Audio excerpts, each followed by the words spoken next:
Gareth Davis also back from World Cup duty. Tomas O'Leary, his opposite number, another well-experienced player from Munster. Somewhere in the midst of the fog, Gary Conway, the man in charge this evening. There he is in the fog. Black captain. You know what? I want to take this high first high ball. Yeah, the fireworks not having any wind to disperse them. As Munster get the game underway and try and spot anybody there. Mark Chisholm, I think it was, who latched on to the early ball. It's Halloween and bonfire night come early. Yeah, it's good.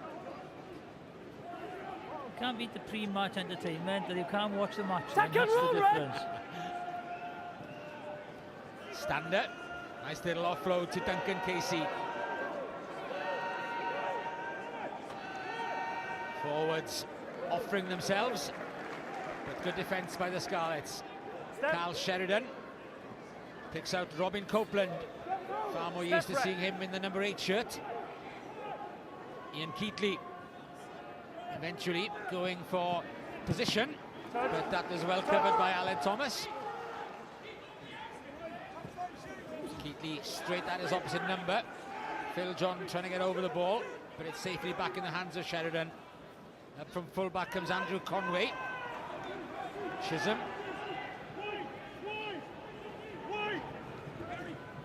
But they've been forced backwards. Yeah, they're playing all their rugby behind the gain at the moment, and they were forced to kick earlier in the movement, and it's the same again. So that's a result for the Scarlets defensively.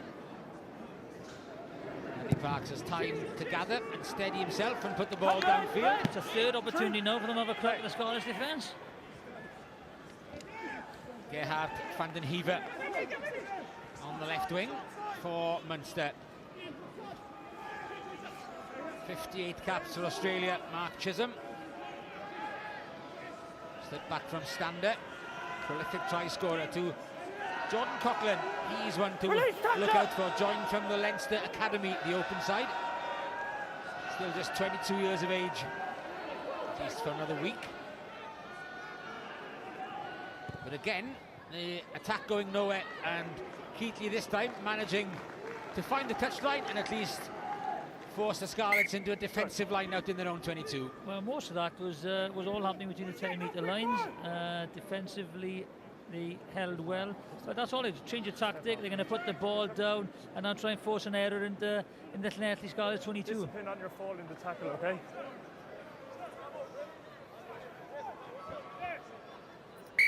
Ken Owens Time off. receiving a bit of treatment, so seeing as it is a Scarlet line, they'll have to wait until he's ready.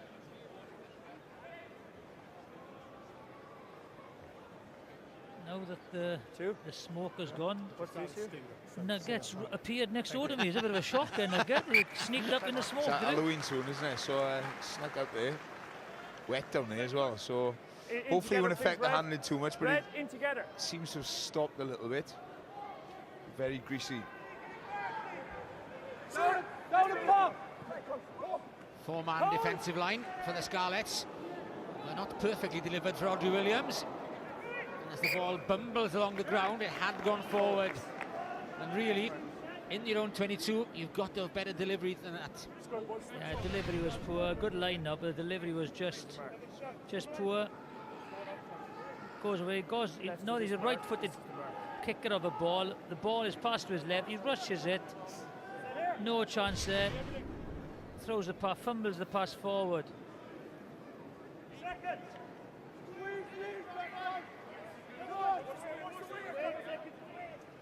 Munster backline aren't very deep, really.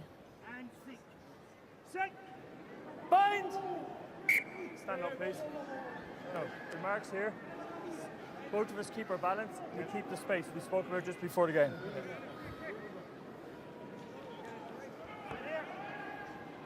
Gary Conway just telling the front rows in particular how he wants them, and Duncan Casey wants his second rows in now, Black.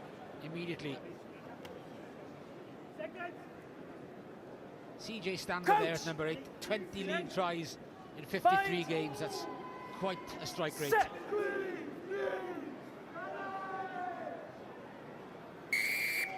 Red, down, far side.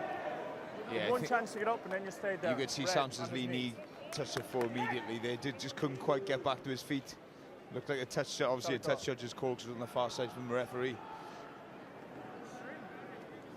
Just on the line. First time he went down the knee, he came back up and then he went back down again. There you are, just watch Sampson's right knee. Whether he's, no, he's just gone down there. Got to try and recover and get back to his feet there, but he just can't. And it's good pressure from Kilcoyne. You're front loading, your second rows are pushing you through the mark, so you need to keep the mark from this. It's a tough kick this as well, actually. We want to keep the space. One of just 3 players who've crossed the 1,000-point mark in League Rugby, Ian Keatley.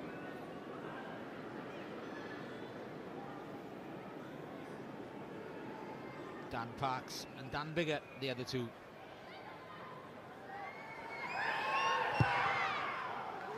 It's a lovely strike. That's a perfect strike.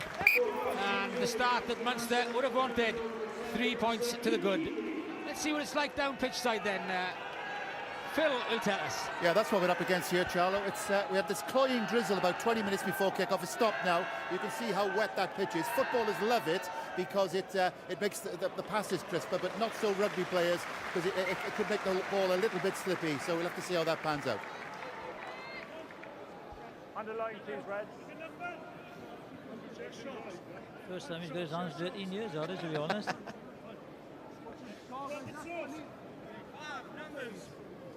Poor, you know, very lucky there to get the ball back.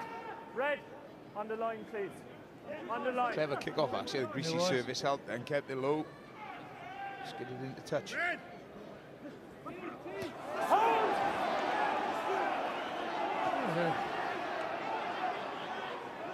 What about that throw in? Was there a bit of a double, bit of a dummy there? A bit of confusion in the Scarlet defence between Hadley Parks and Roger Williams, but they got away with it with Van den Heever unable to take the ball.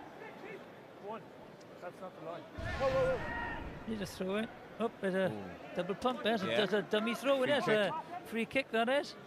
There he is. That's what Lewis Rawlins is saying as well. Very cleverly disguised, mine, I have to say. Off Casey's knee, but Shingler's hand. See, that's how slippery that surface is. That Steely showed us. Fantastic, Steely.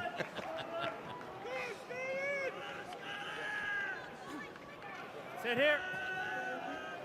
Swing your feet forward. Very scrappy start from the Scarlets, though, isn't it? 7 minutes in, I don't think they've gone through any phases. It'll be interesting to see how they, because they've thrown the ball wide. That's some great results. You know, the dogged defence. They've hung on in their games, but last week they played it wide. It'll be see how clinical their execution will be with the conditions as they are. They might have to change their style of play. Use the red.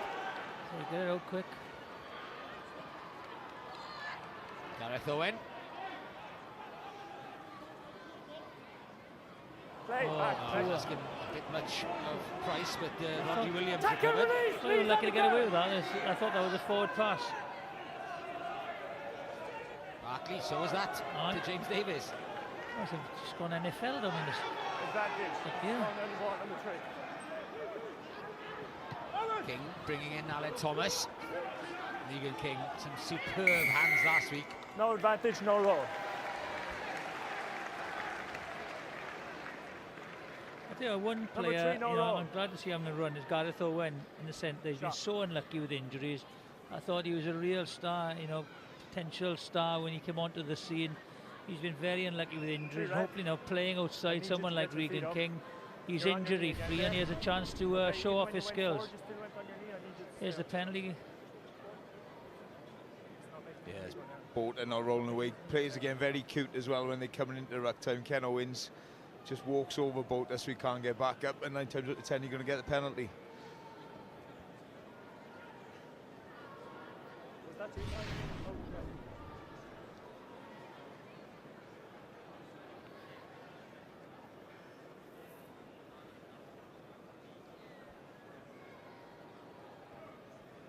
Stephen Shingler has kept the number 10 shirt.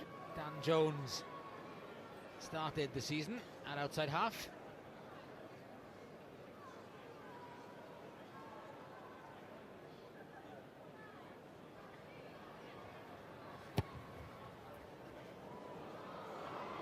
catch that probably. No. It's like a little slap. 22. He won't be happy with that. Maybe tried to hit it a 7 bit too stay. hard. Didn't get the timing. Lovely restart from Keatley. But unfortunately for them, he lost it forward. It was very quick thinking from Ian Keatley.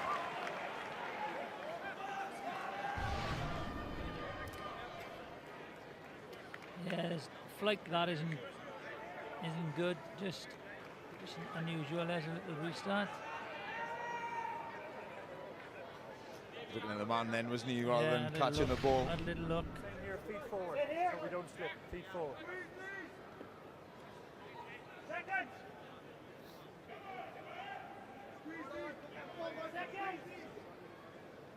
Coach! GvdH Van der Merwe, socks rolled down as usual. Set! Ready to join in and carry on where he left off. Step up. That is the Scarlets' debut last week. His two Wait, tries take stop. his tally The 2 year up to points need to be up. 37. We're not going to go to the next stage till we're up. Do you understand? Already Good day, Sam. becoming a firm favourite. Sit here. We're going to have to keep an eye on Samson Lee because he's dropped his knee a couple of times. Yeah, he needs to get a grip of this, the referee, as Yeah. well. Like his first two have gone down. Decent front row Munster have got in Dave Kilcoyne Keep and this space. BJ Butter alongside Duncan Lots Casey. of experience there, isn't it? Fairness to Samson Lee, you know, people forget how long he was actually out before the World Cup, so he's still trying to find his feet, get match fit. Better strong. Locked up a lot better. Till the pressure really came on. I thought he managed to get away with that then back. I thought he looked as if he'd taken it away. Yeah. Has to use it straight away. Has to use it straight away. Go, out here. Out here. What do you straight away? Barkley, once he starts wheeling, the ref says his feet are under pressure. Yeah. I thought that was play on. He was very plenty of time to, he did it right. He hadn't gone 90. I think anything for the benefit of doubt. So, Just get out of there. We don't want to see scrums again, like, do we? We'll keep you in touch with what's happening elsewhere this evening, especially at Rodney Parade and the Kingspan Stadium, with the two other Welsh regions involved. Ospreys Connacht on S4C, 1:30 tomorrow afternoon, before the World Cup kicks in again. Well, that's going to be a big problem now. If he thinks that the Scarlets front row are now the weaker front row, he will consistently penalise that department, I think. And conditions as they are, I can't see this being a lot of points between them at the end.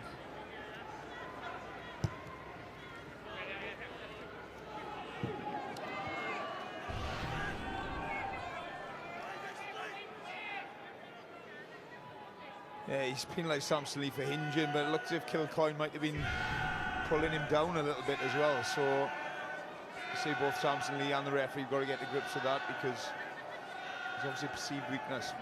Hold!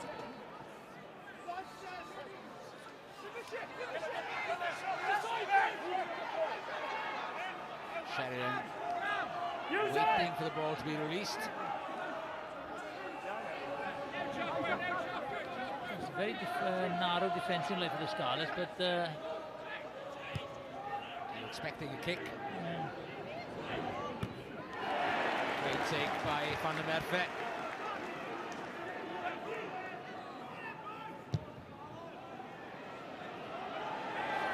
not too far. Easy enough to deal with. And here's Andrew Conway to Van der Heever. Oh, great burst by the left winger.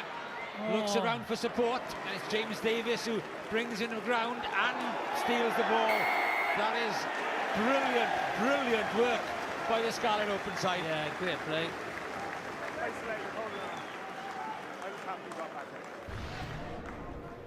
Yeah, that's James Davis' strength in it. You know, X7's player, the pace to cover and get across. And then get back to his feet, release the man, clearly release the man. You could argue that his hands are past the ball, sorry, on the floor, but that's fantastic work from James Davis. He's had finished the season so strongly last year and started again. First 4 or 5 games been outstanding form. It's a lovely break in Van der Heeven as well. I just thought that the gap was slightly too big between the centres. Little step, but he just pressed on the accelerator. Try in each of his last 2 games for James Davis, but showing his defensive qualities as well. Copeland got his hand in there. But Ken Owens recovers well for the Scarlets. Jake Ball, who's meant to get the line out, accidentally just nudged into his own man. Accidental knock on. Yeah, offside. Offside. Yeah.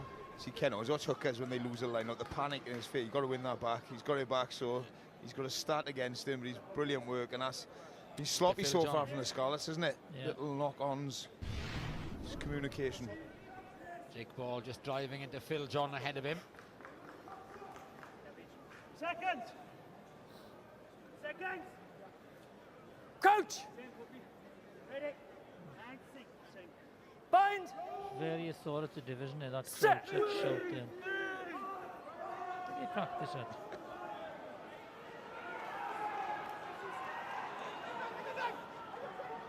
Very flat line again, and it's Van den Heever who comes in from the blind side. James Davis again. Holding on.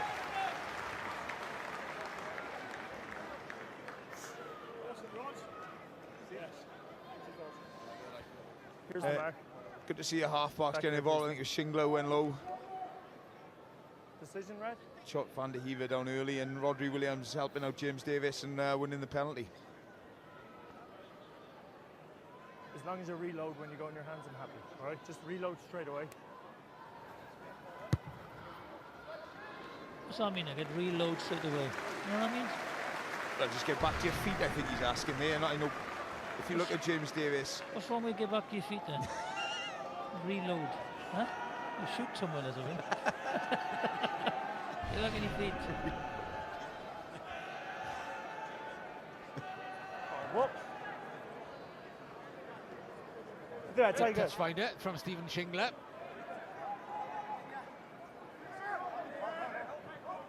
Price takes it, and a chance to drive on. James Davis. Andrew Williams is calling Phil John. Lewis Rawlins back in. Samson Lee as well. He's fine. AJ Bota has come all the way round. No hands, black, no, release, play. They managed to slow it down and get the defence back in position in midfield. Inside ball to Hadley Parks. Fighting his way towards the gain line. Short ball to Barkley. Nicely laid back. Rodri Williams. Oh, came. Nearly got his hands free. Looking to do so for DTH on the outside. Samson Lee. Copeland coming up quickly with the defensive line. Barkley. Men out wide, possibly. Alan Thomas at the defence. Drifts across to cut down the space. Almost snuck past Keatley. Barkley.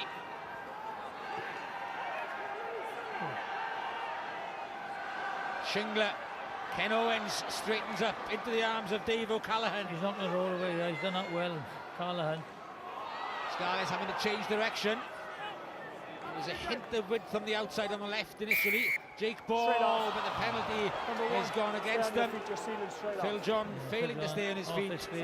And despite the build-up work, the approach work, which looked good, nothing to show for it. Because they put the extra width on their distribution, Munster defence is struggling a little bit just to cope with them. But just that extra width that, you know, it creates more space for defenders to defend, which, you know, people then get scared of defending space, which is very good play by the Scarlets. You just got to keep it going now. Whereas Munster a little bit too narrow and one up against the Scarlets, and they're coping quite admirably.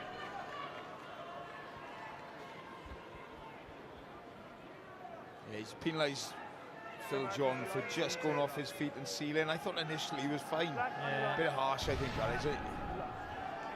Very harsh, you know, when you attack inside. The ball is there, it's one, you know. I think they're the kind of calls you've seen this Southern Hemisphere. They just, the ball's one, let it go. I think that was straight.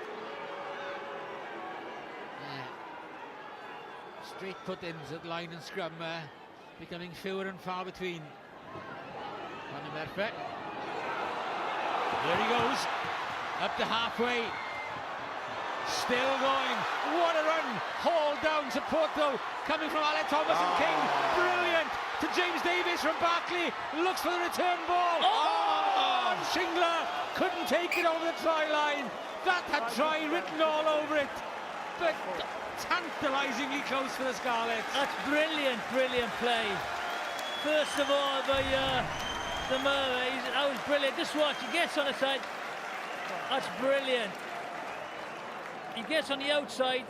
It's a lovely, lovely break. Great support, offload. That's always going to get offload. And this is the last one. Looks for contact, get his hands free. Oh, that's an easy, easy pickup. You said try over, try the season all over that one. Charlo was brilliant play, brilliant hands from Regan King, makes it look so easy. James Davis goes to floor, brilliant play. Coach! It's the kind of pickup Gareth Davis made look so easy in Twickenham. But the Scarlets will be disappointed they couldn't finish that off because it was such a great counter. So dangerous they are though when the game's broken up. Like, that's what the Scarlets won't want 10-man rugby. They'll want this open up. Munster seem to have come and really, like they normally do, good kicking game. Away here, please. Strong set piece. The more this game can turn out, the better for the Scarlets.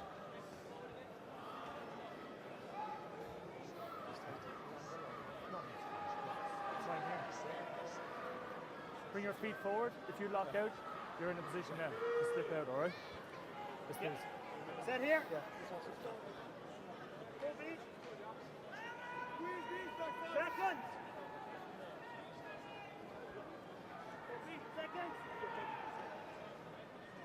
Can the Scarlets exert some pressure on this defensive Munster scrum? Set.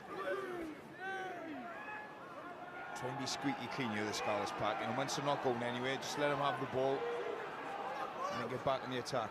Stander on the wide arc. Good yardage that is. Chisholm in the next carry. Oh, it's nearly going there again, isn't he? Almost Barkley. No hands! Play. In the end, Carl Sheridan looks for the angle, gets his kick charged down. Release red! That's poor play by Sheridan, there was a couple of great, they're very lucky there. Come from the back, not the side. Tom Price just got a little bit overexcited then. It's a needless penalty though, in that position. Especially after an element of panic had come in the Munster clearance effort. You've just got to keep your discipline. Munster are pinned down 5 metre out, but worst thing that can happen, you can have a line out probably on the 10 metre line. So this just relieves so much pressure for Munster.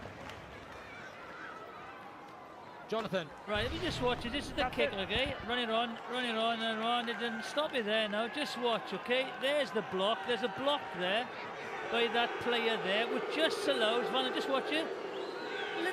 He didn't intentionally, didn't change his angle of running, which allowed the winger to just make that break, and then the supporters with him. So you just get in the way of a chaser. That's all you've got to do. So it's not a block because you're not changing the angle of running. That kick now has allowed Munster to come up almost halfway when they were a moment ago struggling to clear from their own try line. Merfe keeps it alive again. Wrong option possibly by Stephen Shingler. Up comes Conway. Step, Red! Release! Discipline. Coughlin. Simple ball dropped and offside picked up by Jordan Coughlin. A little lapse in concentration from the open side. Clearly came off Dennis Hurley. Over the rock like that. Stay on your feet. 2 seconds, boys, about the point 2. Yep. Point. You were going to kick the touch here.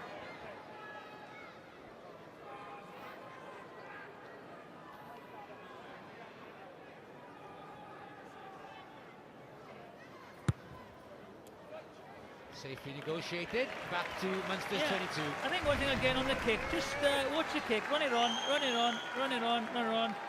Now stop it there. Just watch this now. The chase is not great. You got one defender there, and just look at all of these players here with the Scarlets. You know, you've got loads of them coming back. So if the back ball goes wide, run it on again.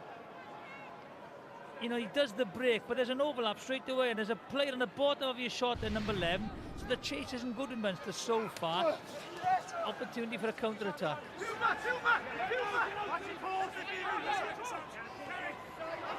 Ball is difficult to control. Luckily for the Scarlets, went backwards off Samson Lee. You see, making a nuisance of himself. That's a good carry from Ken Owens. Shingler. King. Lost. Chance. Conway. Could be trouble here. Now then, Chase is on. race between the two fullbacks at the moment. Conway with the football skills. And Conway and Parks go over together. And Andrew Conway may just have got there. I don't think his reaction isn't very good, so I'm not sure. Both of them won't be very good at poker, would they? I got you, Gary. We'll have a look at it I'm now. not sure. Conway. Players arrived first. I'm just not sure if he's put downward pressure now. You can just check, please. Great effort we'll by check Parks if he has got back. He's not sure, he's not sure. Well, that's honest, don't know.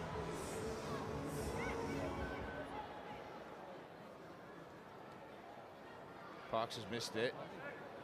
I think they both missed it. I think he's not that on, isn't he? Is it downward pressure or It's contact rather than downward pressure. yeah, it's contact. Let's have a look at his arm rather than his hand. Just can't say no. I think that's missed. They both missed it. Looks like it. I think by the players' reaction, I just think they both missed it. No, I don't think it's a try. No.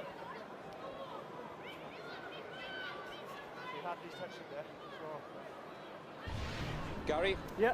I have a decision. Yes, John.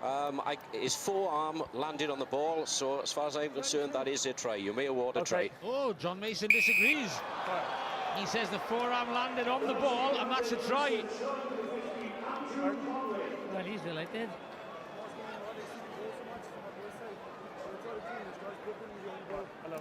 Surprised with that one, I've got to be honest. I thought.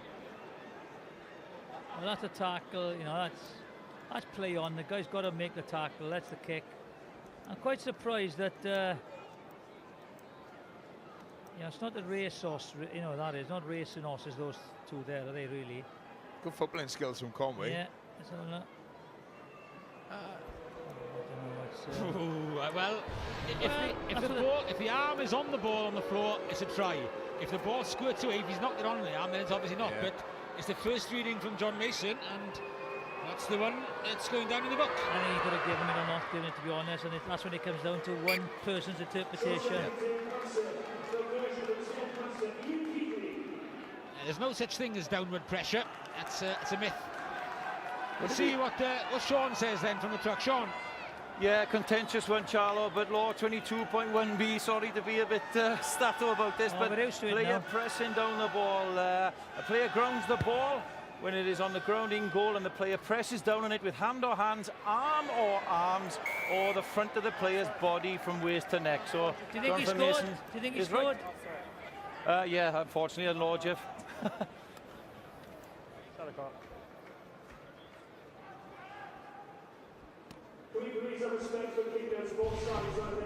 Here we go again, Jeff. Yeah, I think he gets his forearm on the ball, but whether the forearm's on the ball. This angle's interesting. Right. Well, he gets his forearm on the ball, but whether it's on the ball when he hits the ground as well. So that's the diff. But again, that's what the TMO is there for. It's his interpretation, no one else. So it doesn't really matter. What did we used to do before the TMO? Just guess, was it?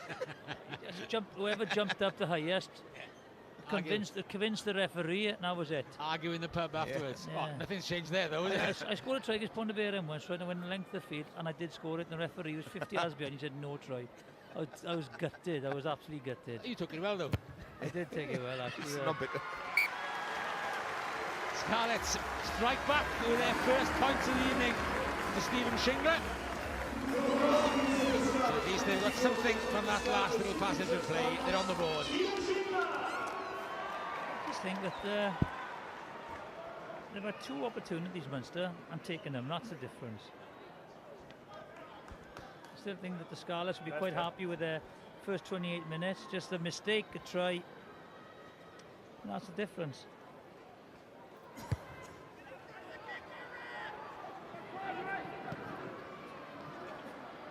Gareth Owen. He's held, says the referee. No release. Tackle was made, he brought him to ground. Thought he'd done really Tackle well was then, made, Gareth. 12, no release. Yeah, he brought to the ground. Glides then across let the go. floor. Let's have a look at this. He's saying was he held? He wasn't held. He didn't have to release that. There was no interference. No, that's a bad call by the referee. I think Bolter was waiting for the clear out, wasn't he? Yeah. You got to complete the tackle first. Not the most popular decision ever in Parrot the Scarlets from Gary Conway.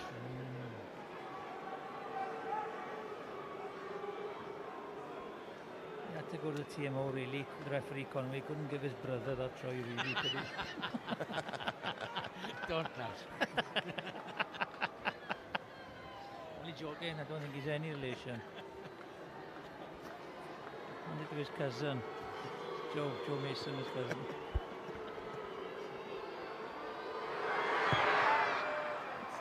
Another excellent strike by Ian Keatley.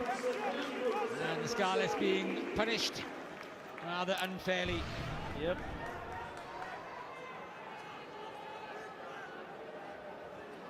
Oh, he's not held, is he? He's not held.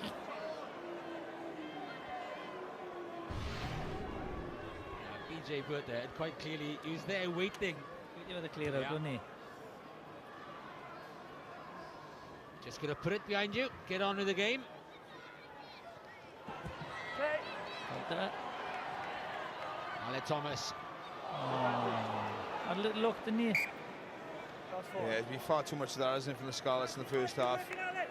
Showed in glimpses what they can do, but as greasy as it is, you've got to take those.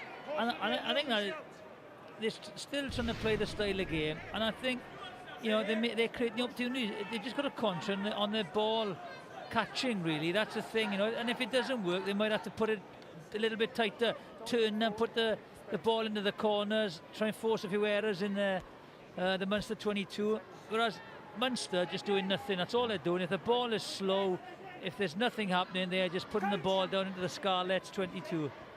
Bind. Set.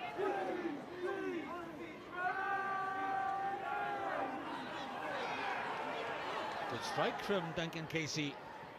Nice to see the hooker doing a bit of hooking, and Hurley makes great inroads. The tackle by Robbie Williams. Conway.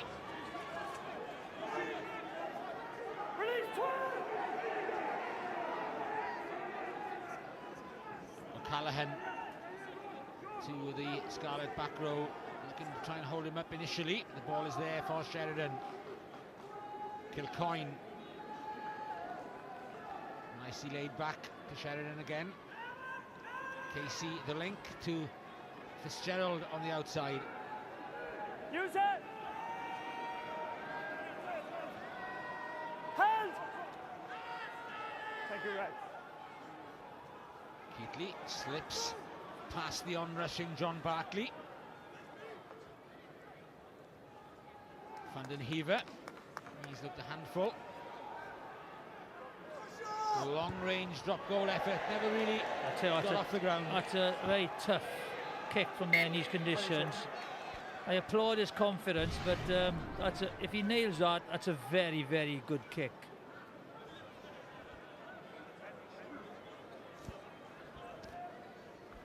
Maybe it's a testament to the Scarlet defence that... I think it is. I think they find it very difficult to you know, break the Scarlets' defence down. And no, that's what Scarlets should then do, is not give penalties away. So that's a good kick. And Keatley indicates to the runners alongside him where he was going. There's a good catch in the circumstances from Rodri Williams. Shingler spots a gap behind. And Stephen Fitzgerald who goes back. There's a good next game for the Scarlets. they need a try before half-time. Well, just keep the width. Just the execution has got to be better.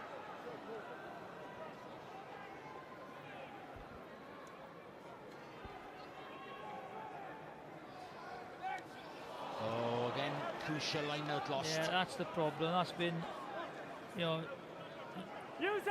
dropping the ball, turning possession over, and the line out. You know, they've got no kind of continuity, momentum in the Munster half. It did look like a very complicated line-out call. A lot of movement there for a four-man line, especially when they failed to find the target. Gareth Owen looking to put it behind Van den Heever. Oh, Conway rather. There's a mark, yeah. The mark's been awarded. It was such a close call. Had he let it go, it would have been out on the full anyway. Yeah. Then, did he carry it over before he claimed the catch? Well, no. I think he did. I think that's a very fair call. That's a clever call, actually. Let's have a look. I don't think, maybe he doesn't call a mark. Let's have a look. He catches it, right? He just doesn't put his arm up because he's got to keep his balance. That's very well played. Just watch, he catches it, both feet there. Yeah. That's a brilliant catch. In red. Very well played. Crucial line-out for the Scarlets here. They need to win it. They shortened it. Lost four now of their line-outs. And they are paying the price for it, the Scarlets, with a 10-point deficit 5 minutes before the end of the first half.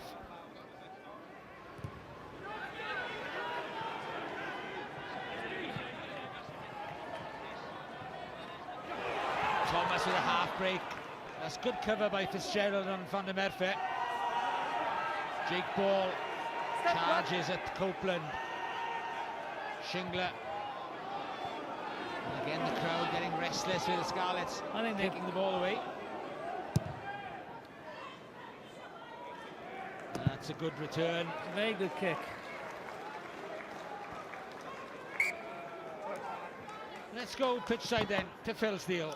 Garen Evans, team manager of Scarlets. A couple of handling errors. One certainly cost you what would have been a brilliant try. You're still confident you can play that type of game even in this drizzly conditions?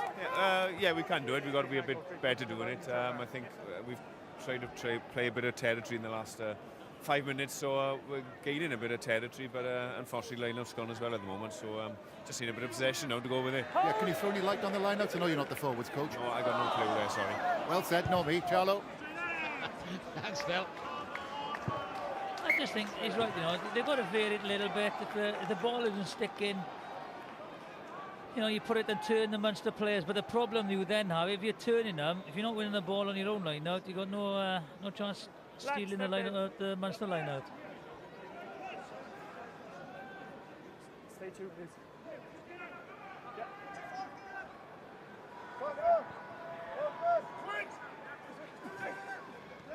Hold!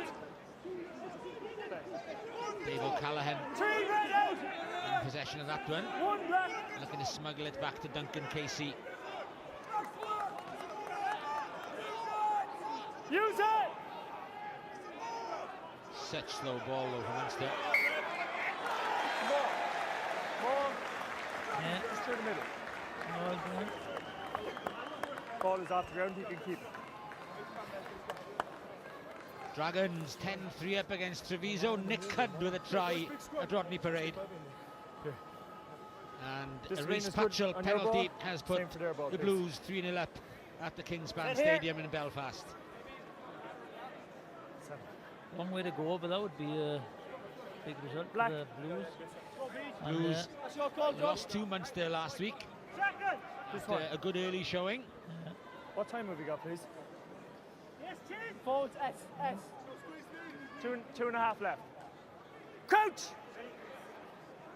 Bind! John Mook! Set! That time, Kilcoyne went down first. Got to sort it out now, isn't he? No, I'm going to talk. It comes from the AR, both arms need to be up. We've had 3 good scrums and now we're back to this. Now we sort it out. Yeah. It's in here. You're giving him a platform there, bro. Come on, good pictures all day. Let's go. Second. Wait for my call, Chiz. All eating up into Scarlet time. Yes, Chiz. Coach. Bind. Set.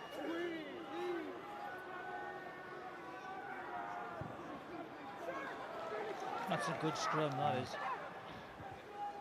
Scarlets will settle for that from the scrum. It was certainly under pressure. Touch. Yeah, they're certainly getting the upper hand in the scrum, aren't they? And with a line out going Well, west they're as well. yeah, they're going to up on the line out on the Scarlets throw in as well. It's a struggle then So, for the Scarlets yeah. to get any basis for a game, isn't it? Well, they've just got to then make sure that the handling is spot on. Nine.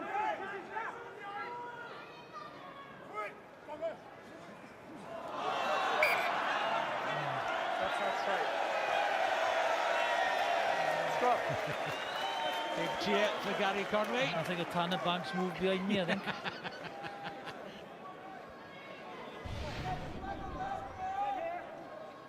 Yeah, I think he's been very fortunate in getting away with a few other ones, but certainly caught out there. And this is the last opportunity for the Scarlets to get some points. Well, the try line, over the try line. One fantastic opportunity, missed. The best play, best movement of the game, but Munster just been clinical, so ball needs to get out now. Straight up that time, one. Well, this has got to Stay positive. go for goal. Don't drive in and straight up. No other Stay option. positive. Yeah, there'll be stay no low time and for a drive line straight, out. please. 10, here's the mark. Shot. Good discipline, Scarlett. Two. I'm happy that you're having a go, but stay straight and don't drive up. Thank you. Well, everybody was standing up in the end.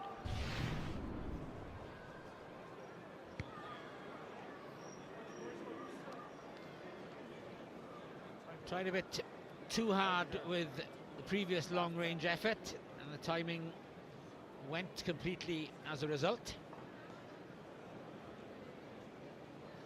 Not an easy chance by any stretch of the imagination. This is the toughest kick of the half for either kickers, really. You just got to focus on the strike, you know. Didn't get a good strike on the last one. This to put the Scarlets back within a score at the interval.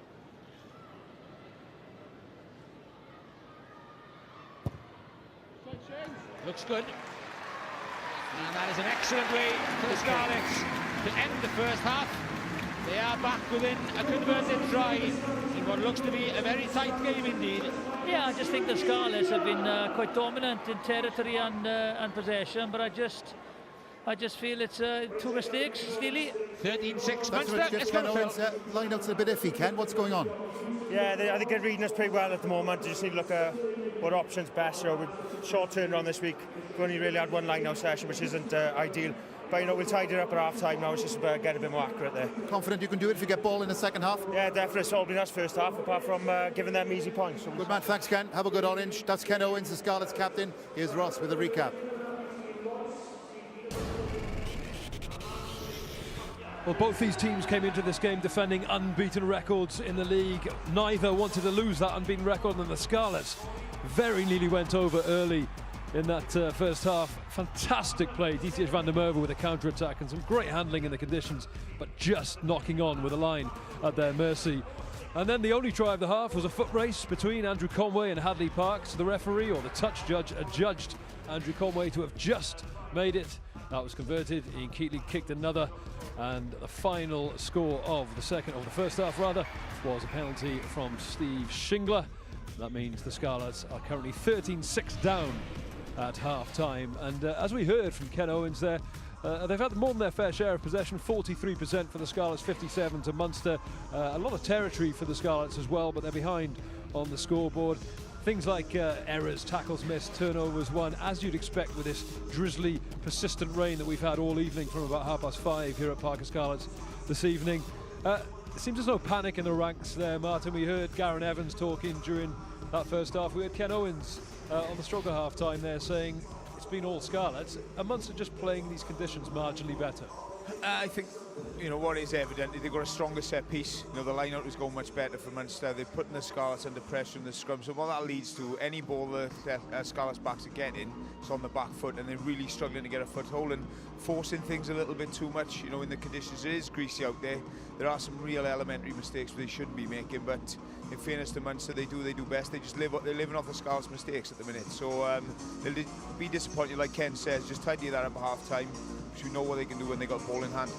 Let's bring Sean in, and when you're living off scraps, Sean, it's always difficult to get a foothold in the game, and the reason the Scarlets are living off scraps is because their set piece, both scrum and line-out, is malfunctioning at the moment. Yeah, Ken Owens back, Samson Lee, and they're having it all their own way, Ross. You have to work your way back into club rugby, don't you? But yeah, their line-out and scrum has struggled a little bit, and in these conditions you need it. Now, if you read Scarlets, do your homework, you know that they throw to the front a lot. Munster very, very good at putting perceived pressure. Here, they give them the front, and they think they can take it with Jake Ball, but then they squeeze it up with Copeland and they disrupt the ball. It's been happening all of the first half, and it's been a real concern for Wayne Pivac when in half-time. You see they've shortened the line out, and the good work of Chisholm and Copeland is just disrupting that area. Now in the scrum, I'm not so sure how legal Kilcoyne is. There's a baggy shirt on Samson Lee. He needs to get that skin tight, but it seems to be that he's pulling down. I'm no expert in this area, but I've been in enough scrum meetings. The key is in his elbow. Look how his elbow is lower than Samson's, and he's pulling it down. Samson's a bit long in the leg in these scrums, but having said that, is the referee watching the Munster loose head? Samson's getting frustrated in this area. You can see the last scrum of the half. He'll just get up. He's had enough for this now in the first half. I'm sure Pivac and Samson will be having a little word with the touch judges and the referee, but it's something they need to sort out for the second half to get into this game, Ross. Thank you, Sean. Talking more specifically about the line-out that we saw at the beginning of that section, Martin, is that simply a case of your World Cup stars have been away and they've been reintegrated straight away, and sometimes it's hard to get back into the systems? It is so difficult, you know, and particularly when you got Ken Owens, the hooker, Jake Ball, obviously second row. They've been used to the last 3 or 4 months using different calls with Wales, different movements, different players. So yeah, like Ken says, they've only had 1 sessions by the sound of it this week, which such a technical area now, the lineup. That's obviously no teething problem, just getting back into the Scarlets' way of things. Let's have a look at that Munster try, because you boys in commentary were debating whether this actually went or was touchdown over the line. It was a contentious decision. Let's have a look at it again. Ball came from the counter-attack. Yeah, firstly, I think like Jiffy said, great footballing skills from Conway. You know, it's difficult to do when you're going as fast as that 39 kilometres an hour. I don't know if that's quick or not. Great work from Adley Parks. Was it a try? Well, you can tell, like Jiffy says in commentary, your body language gives away so much. Conway did not know whether he scored or not. You lip-read him and said that. It looks as if maybe he's had downward pressure on that. For me, it looks as if it's come off his forearm and gone forward, and there is no downward pressure. It's really difficult to get a clear-cut view, you know, with that footage there. You know, we're trying to magnify it, but it's a little bit too blurry. But I think at the end of the day, we want to see tries. We want to give benefit of the doubt. And before we had TMO, that would have been a try. You know, we would have given that as a try. So let's just give the attacking team the benefit of the doubt. Very charitable of you. Let's bring Sean in, because before that, Sean, the Scarlets scored what would have been the try of the season by some distance had they not just knocked on over the line. Well, I highlighted at the top of the show, didn't I, how expansive they were playing.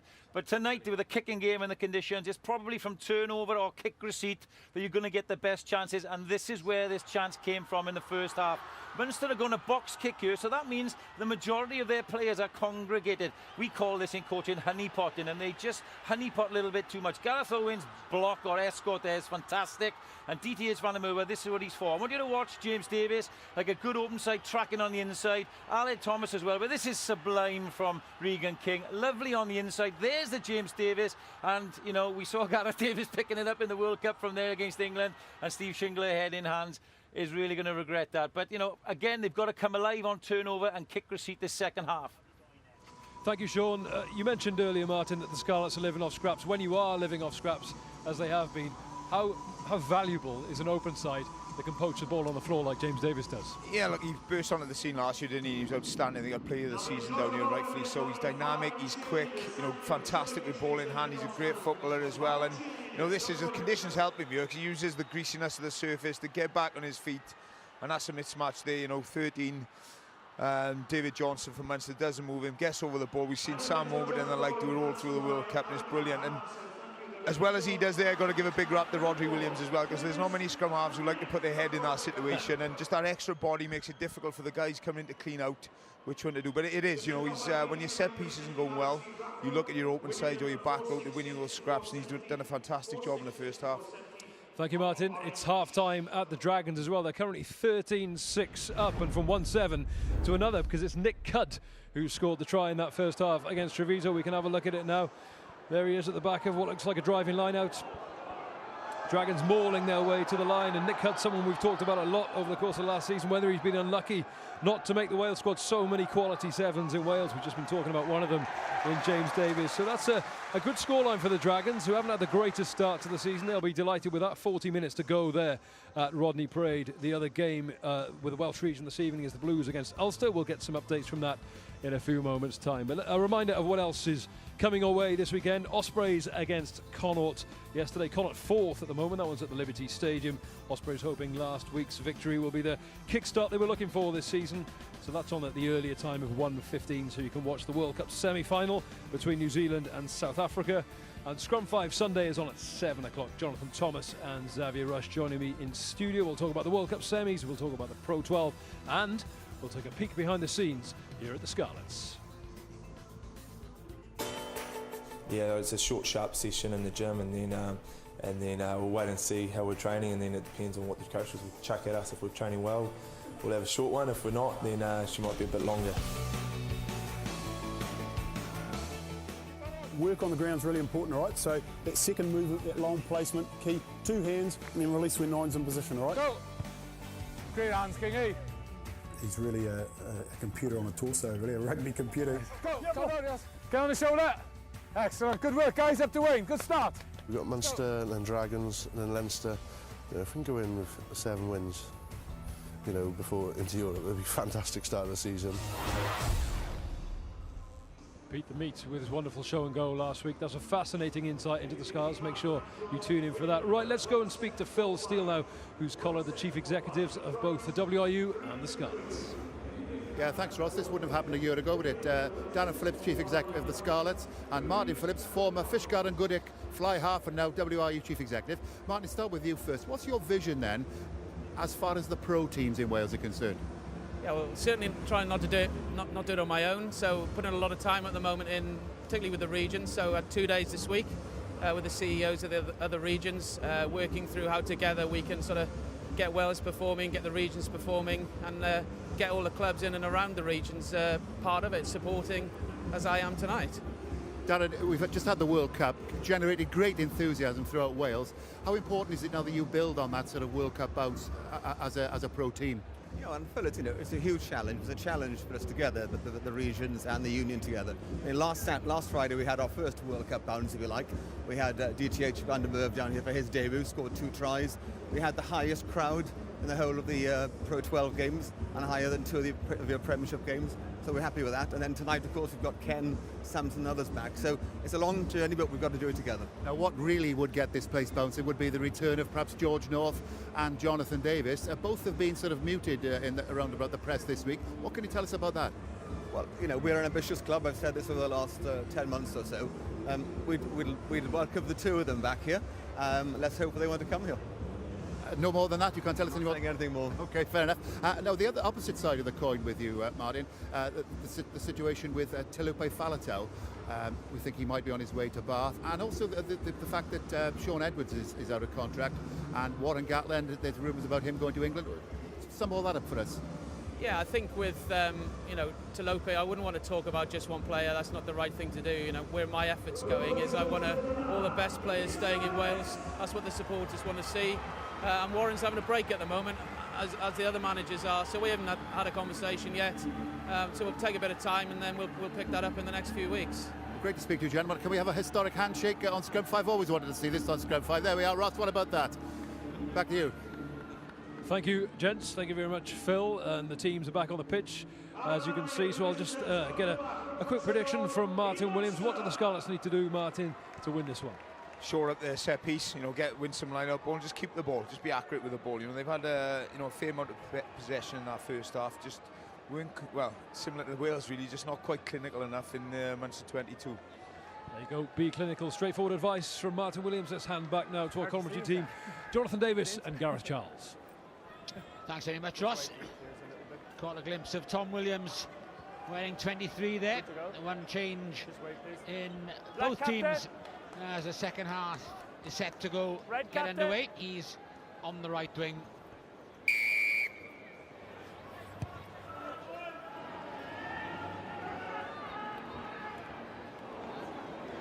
Conway getting away from Lewis Rawlins, but not from James Davis. See, the chase should have been on there because the pass was poor. You know, to Keatley, he had to readjust himself to get the kick away. That's when the chase is there, you put pressure on him. I doubt if he'd have got that kick away.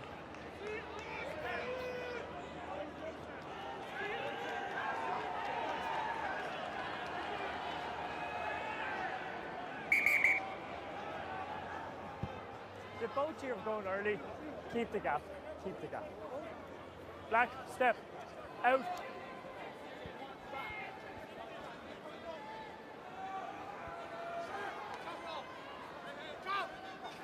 Well, they wanted to sort the line out in half time. They've won it. Just. Big hit on James Davis, but the ball still belongs to the Scarlets. Barkley. Oh, great take by Tom Williams, and he's through the gap. Could go all the way himself. Looks outside him, and it's out to DTH van der Merwe, who squeezes very, very near. Touch and goal. It'll be one for TMO. The Scarlets made real heavy work of that in the end. Oh, should have been an easy try. John? And now they're scrapping for it.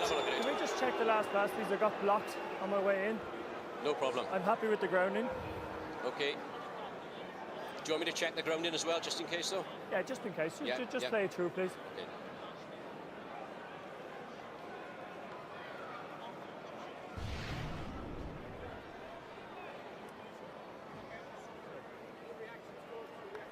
They're checking to see if the pass is forward. They're checking to see the grounding. And I think they could be okay on both counts. Tom Williams could well have gone himself, I think. But in the end, Alec Thomas. Well, they made hard work of it, didn't they?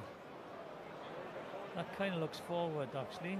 John, it's not clear here. You have a better angle. It's a very, very close call. It's not the grounding. We're looking at this. It's the last pass. The hands go back, though. That's the main thing. So I think it'll be okay.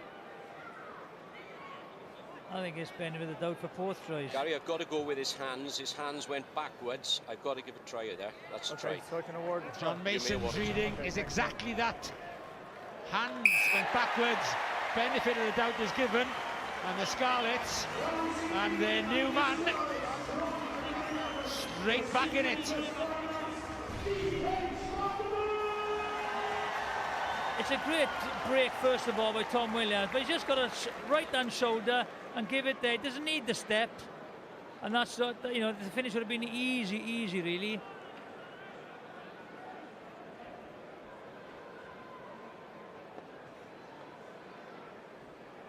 And Tom Williams on loan from the Blues. And the one winger who's just on the field eventually creates the try for the other winger who's just arrived in these parts.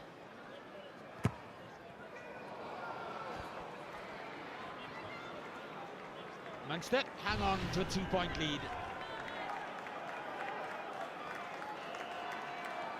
Ball grounded before the elbow, just the whitewash. I tell you what, they kind of nearly bombed that. Easy try, wouldn't it?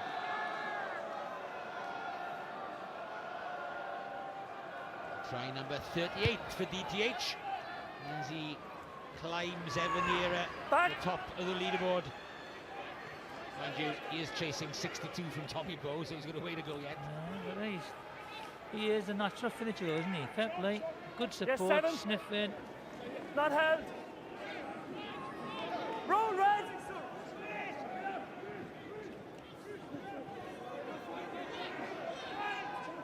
Red. Thank you. Now then, can they use this possession? Advantage over. Quick advantage over called. Not too much pressure on Andrew Conway. Step out, Black. Advantage off Black. He can go all the way, yeah, he can go all the way.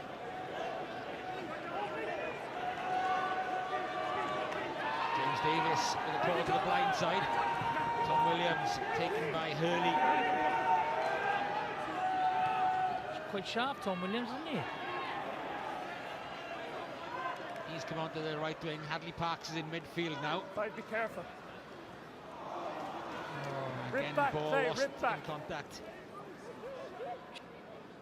Use it. Step Red. Kilcoyne hangs on to it this time.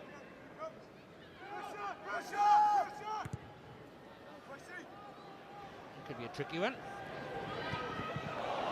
Offside. Offside. Offside 23. Who was you there? Offside 23. That could well be ever more known as the Joubert call. It looks so easy from you, man, not to touch the ball. The instant reaction is to, you know, see the ball. Yeah, he can't help himself, Tom Williams. It's so difficult just to stand there and not play for it. So back under pressure, the Scarlets after a great try. They are, a couple of mistakes. All right.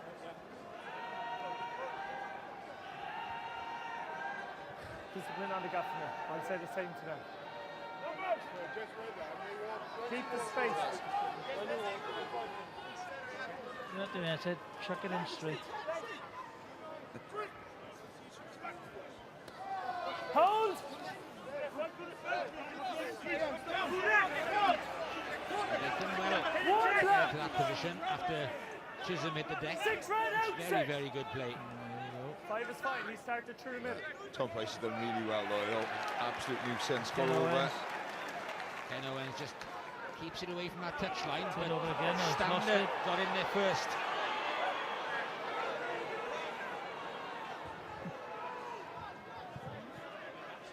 Step right.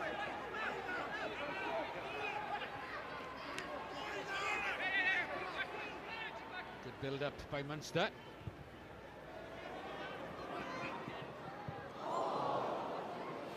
Just for a moment, the crowd had their hearts in their mouths. 11. It's none of your business. Step away. It's none of your business. Step away. Black ball. He did touch it, didn't he? Yeah, I think he did, touched didn't he? it. Yeah. I think he touched it.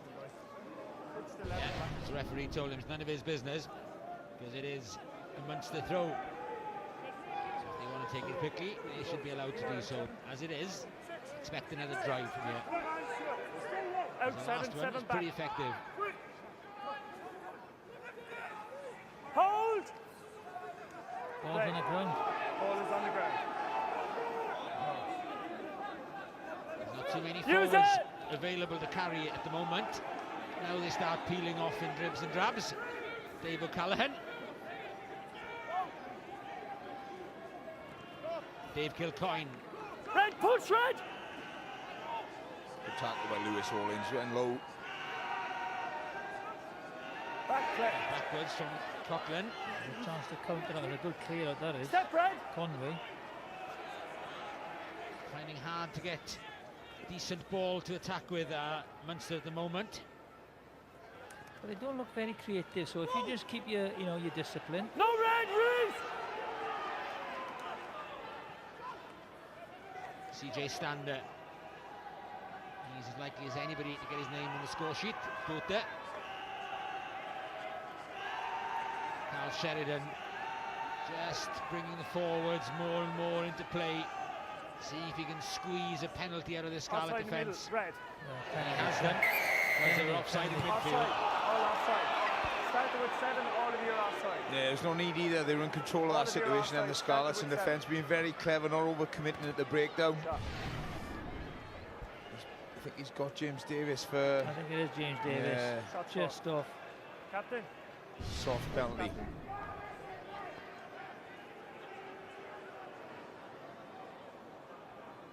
twice now, they're up in the middle of the ruck. They need to take an extra step. I'd have a conversation with your 10 already. They need to step back. Just watch this, you know, the break. If running on. It's a lovely break. I'll stop you there. All we got to do here is, right, that's all he's got to do is angle in there and get out there and then load the pass to the left, okay? He doesn't need to step, run it on. What he does do, he steps here and then turns the defender, which then chases him. So all you got to do is take him away from the way you're going to pass the ball, inside shoulder pass, to make it very, very easy, and he's under the sticks.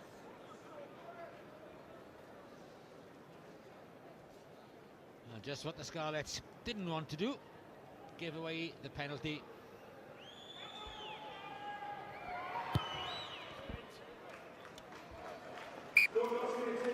And that's 3 easy points for Munster.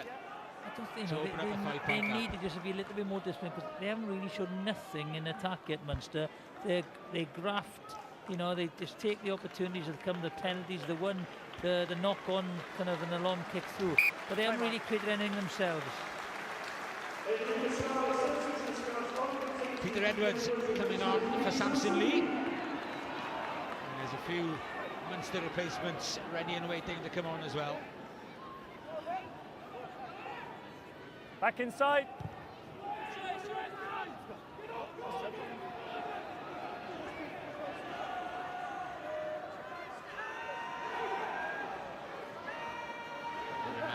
Ready to take on all comers, but far too many there for him.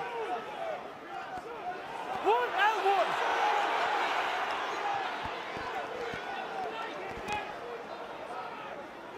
Hey, release.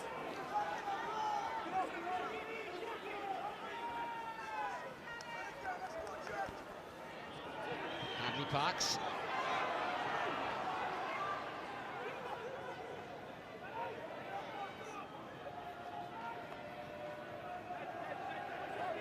Better. Rodri Williams picks out Aled Thomas. Tries to duck under CJ Stander's tackle. Short side. Phil John.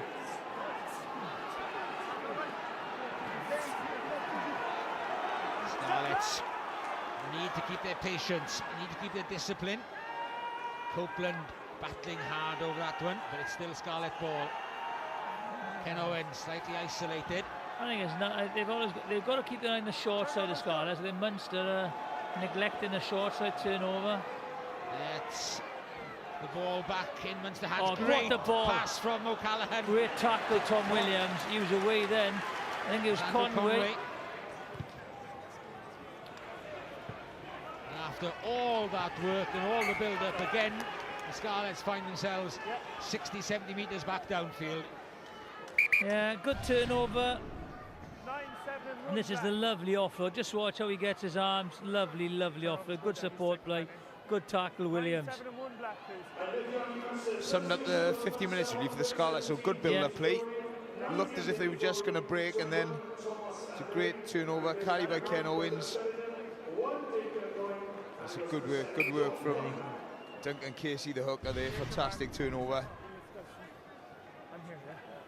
Support just didn't get there quickly enough.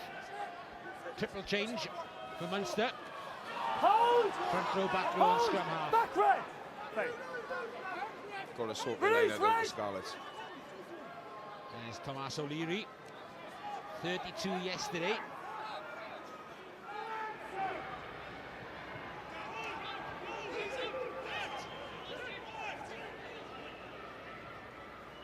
Heatley back inside. Van den Heever. BJ Bota. Pick up on the move. James Davis well over it. Another great bit of jackling by the Scarlet 7. Yeah, he was there, wasn't he? And then by the time they got him, Liv took his leg away. The penalty was conceded. Great play again, James Davis. 18, red. Yeah, it's good work initially by Ken Owens just to make a nuisance for himself. Good work from Shingle as well to step in his outside half. And James Davis, because he's not the tallest, I think the speed he gets his head over the ball makes it so difficult for the opposition players to clean him out. Great work. Yeah, he's got that low centre of gravity. There's been a try in the Kingspan Stadium. The Blues were leading by 3 points to nil thanks to a Rhys Patchell try, but Andrew Trimble, he certainly knows where the try line is, put them ahead by 5 points to 3. The try not converted, and the second effort from Patchell though has put the Blues back ahead by 6 points to 5. Here's the mark. Please wait for all this water. Jason Tovey extends the Dragons' lead to 16 points to 9 at Rodney Parade as well. So, holding on. 2 of the Welsh regions ahead. The exception being the Scarlets here. And they can ill afford chances like that to get positions in Munster territory.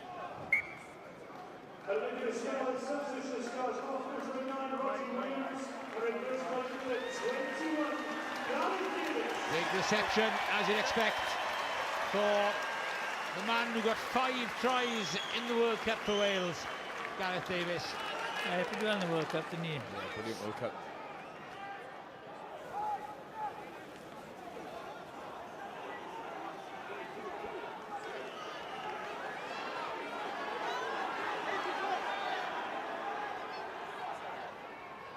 Switch ball to Van der Merwe, back in the middle of the forwards. Rawlins. Knock-on advantage being paid for the Scarlets at the moment. There's Jake Ball, looks to get them going forward again. And on the Munster 10-metre line, Shingler. Oh, bounce favours Aled Thomas, lovely slip to King. Puts the kick through, and the ball in hand, but it may well work out for Tom Williams. He's got his hand on it, but was there a knock-on before? Got the touchdown, but will it count is the question. Let's see. I think the grounding is good here, but I'll just check if there's a knock-on just back there. Okay? Yeah, well done. The grounding looks good here, but that's the one. John? I got you, Gary. Have you heard what Martin said? I've got you, yeah. We'll have a look at the just knock-on check for a first. knock-on before the ball came in here. Yeah, we'll do. No. In real time, it looked as if he did. Tom Williams did knock it on first, but so many bodies in the way.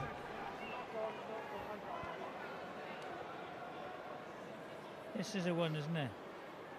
Oops. It's missed by Fitzgerald. Oh, it's a foot. Oh, he's kicked That's a kick. That was a Conway boot, so it could well be a try. Try. I think that's a try. Let's see if there's any evidence of hand on ball. I'm happy with the grounding. No, that's and a as kick. far as I can see, 15 Black has actually kicked it in Gary goal. Conway has put Red it behind the 22 try line. scored the try. That's a Would I good be finish, correct? that is. That's a great finish from Tom Yeah, Williams. it's great awareness, isn't it, to keep going. And after Gary Conway got the benefit of the doubt for the try, There's one it's missed his kick. wild fly hack, which has given the Scarlets the benefit of the doubt for the try to put them level. This angle, I think he scores.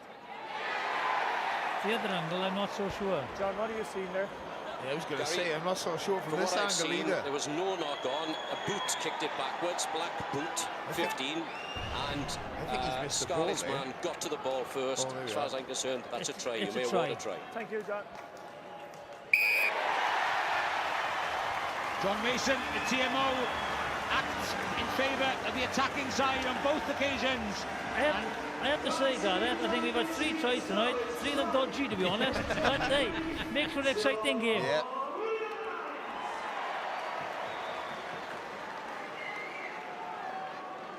Keystone Cops for a minute there, wasn't it? Ball bobbling everywhere. Good awareness, so Tom Williams kept going. And his reaction as well gives, you know, always jump up and appeal.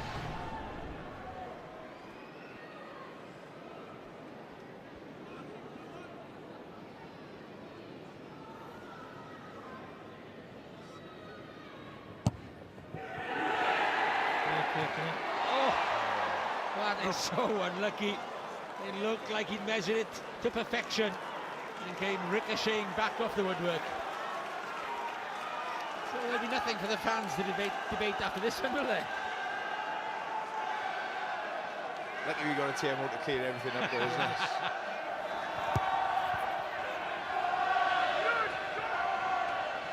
Great take by Jake Ball. Use it!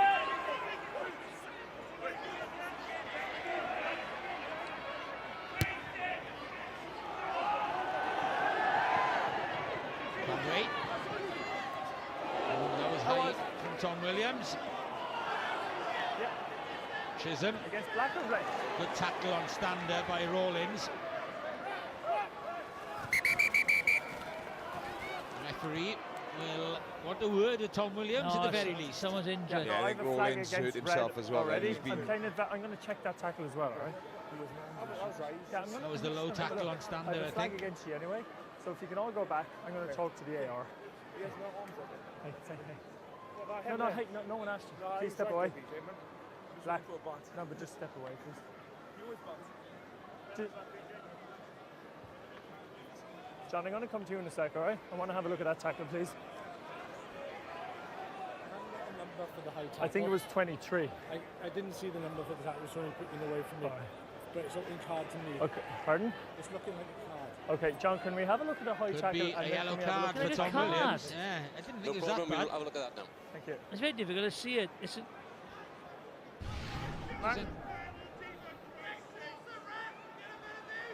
Oh, I'd like to see that from a different angle to see where I'm not. Let's have a look. Yellow? It's number 23, I think. It's not yellow, it's a penalty. It's high, yeah. It's a penalty, but it's never a yellow Let's have a look at this hits him. That's fine, I have that, John. I just want to have a look at... He's realised it pulled out, hasn't he, as he's done it, Tom Williams, so... Penalty at worst. Yeah, I'm not sure if that's a penalty. Let's have a look. He keeps on going, look. Yeah. And he gets tackled on the side, I think. Yeah, that's reckless use of the arm. I'm going to go yellow card with this challenge.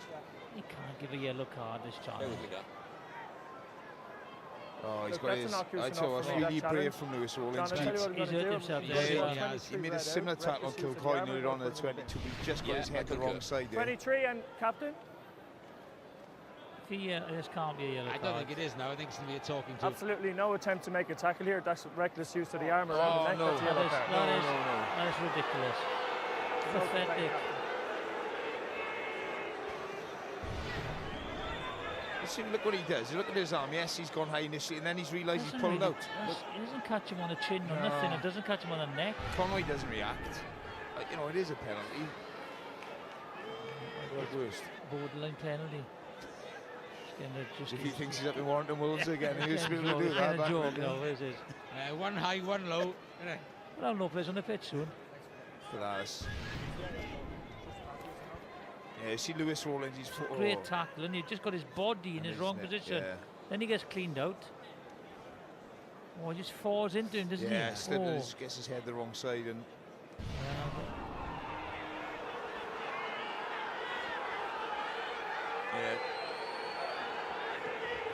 Well, Lewis Rawlins is being attended to. Let's catch up with Phil. Phil. I'm with the Haverfordwest Mafia here, Charlo. Philip Felice, former Haverfordwest player and Maltese international. Bill Kahn, legendary Pembrokeshire sports reporter. Gordon Thomas, former Llanelli and Wales youth fullback, Haverfordwest, and the former Haverfordwest outside half and Pembrokeshire outside half. And now, well, give us your title. Elite Coach Development Manager, Phil, with the Welsh Rugby Union now. Just started 5 weeks ago. And that's, of course, Geraint John. What's your role then, Geraint? Well, I think it's one of the big things the union have asked is sort of support the coaches within the regions to try and help and develop those coaches, not only the coaches that you obviously got here at the Scarlets, but within the other regions as well, Ospreys, Blues and the Dragons, and also to help them individually. What do they need? What do they require? Look at the gaps and to help facilitate them and work alongside Warren as well from a national setup. And what's the standard of the coaches coming through like in Wales? And give us some names of the promising coaches. I think sort of got to look at it sort of, one, I've only been here 5 weeks, so it's a sort of short, sharp look at the moment. But we've got to remember, some of our coaches in the regions are still fairly young coaches. We look at Danny, who's at the Blues, is a very, very young coach. Even Steve, who's been at the Ospreys, some people may say for a very long time, but a very, very young coach as well. You've got Sean Connor in the Gwent Dragons there as well. Plus, we've also got National Academy skills coaches we've employed who look after our 18s and our 20s. Jason Strange, Chris Horseman and Geraint Lewis who are coming through. Griff at Ospreys again. So there's a lot of young coaches out there. As I said, the aim is to hopefully develop them, make them work alongside Warren as well with the national setup, and hopefully who knows in the future. And of course, when and if Warren does go, and he's going to leave at some time, hopefully it won't be for another 4 years. Sean Edwards might be on his way sooner. would we have to go outside the country then, or are you confident that we'd have the talent within Wales? I think that's it, to start off with. From a national setup, that's probably another question. For the national setup, you've got to find the best coach, and whether that comes from within or from without, that's going to be a decision going to be made at the time. But let's not forget Robin and Jinx as well. They're not that old if we're really looking at it. They've got years of valuable experience behind them, and they're still developing under Warren as well. So I think we're in a good stead at the place at the moment. A lot's been said about the difference in the gulf between the Northern Hemisphere and the Southern Hemisphere. You've just come from Australia, where you've done the sevens. Can that gap be bridged just by good coaching alone, or is it to do with something deeper in the way the players are developed right from the word go? I think it was interesting today. I was very fortunate today to have a bit of a time with Warren just to talk about it. As I said, you've got this competition, but it's also about what competition do we put in the band, in the Vale, to sort of look at what we're doing with our youngsters, how we develop our youngsters. That's a long, long way down the future. That could be talking about not just 2019, but that's 2023 as well. So we have to look at what we're doing in terms of the way we play the game. We've got the Premiership now with the new laws, how that philosophy is going amongst those coaches as well, and that's interesting talking to them on a weekly basis as well. So I think there's a lot of positives out there, and we've got to keep looking at the positives as well. Great, thanks very much, Gareth. Thanks very much for your time, and I'll get you back to the Pembrokeshire and the Haverfordwest Massive. Yeah, cheers. Interesting to hear Geraint John giving his views there. All while Lewis Rawlings is being attended to and being helped off the field. And let's hope there's some good news emanating from the Scarlet change room later on, that the injury isn't a bad one. He's having a look where the penalty was taken. He should have a look where you gave a penalty and where you yellow carded him. That's what he should look at. Just check the mark for me, please. Yeah, we'll do that now. It never looks good when somebody's stretched it off, but as you all know, 9 times out of 10, it's good news afterwards, so more precautionary now. And the good thing is as well, man, all the players, even the Munster boys, have stopped the play straight away. I'm just checking the mark. Checking the mark now. No, he's asked to see where the mark is. I think he doesn't. He's not going to change his decision. Although the decision was rubbish, he's not going to change it. What? That would be a first. If he says, yeah, is he going to bring him back on, is he? I'm good here, yeah. No, he wants to see where the penalty was taken. He's not going to change his mind, is he? He's not going to admit he's wrong. Shot a goal, Red. There we are, the extra yard. He got with all the difference because Ian Keatley's going for goal now. Did he stop the clock there? Is he back on now? I don't even think that was a penalty. No, I have to say. Look at this. Well, I disagree. I think it was a penalty because he's gone high, but I just think 16 all, a really tight game, and it's sending somebody off for that yellow card. It's a ridiculous decision. Well, that's the main thing now. Not just a penalty. The Scarlets down to 14 men for the next 6 minutes after that, is it? This is a tough kick though for Ian Keatley. He's hitting them well, isn't he? Hitting them well tonight. Keatley sends it on its way, but it's short. Way short as well, way short. Shingler sends it back from where it came. Conway. Chip. Thomas doing his best to try and stay in field, but good follow-up from Conway. That's good play there, isn't it? Casey wanted to get on with it. You can't go quick if he's passed it to you. Black ball. Yep, perfect.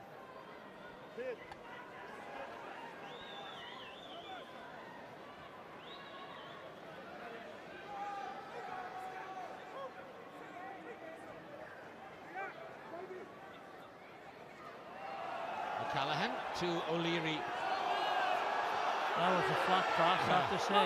Dennis Hurley was eating up the ground to make that one. You had to put a bit of a sprint on, didn't you? And a touch of Inspector Gagé arms to get to it as well. That's James Cronin, replacement prop. Into the Scarlet 22 they go. Stander taken by Hadley Parks. O'Leary to BJ Burta.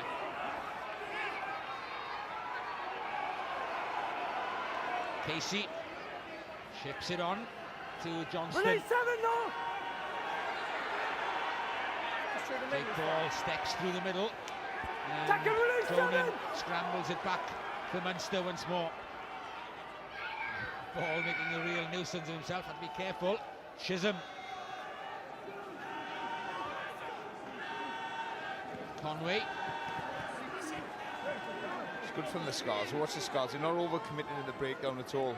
You know, when they'll have a sniff, they'll go, but otherwise they're keeping numbers in the line.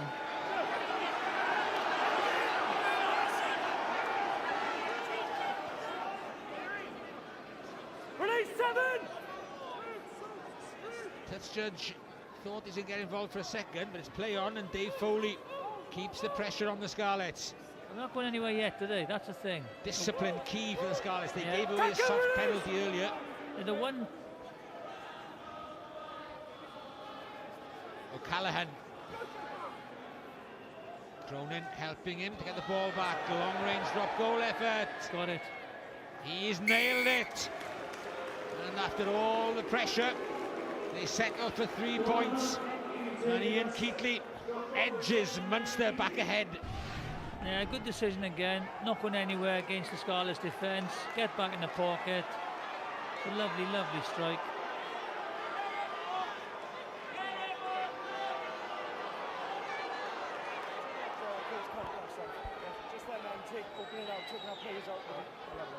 Cool head from Ian Keatley. Head over the ball, struck it cleanly. And in such a tight game.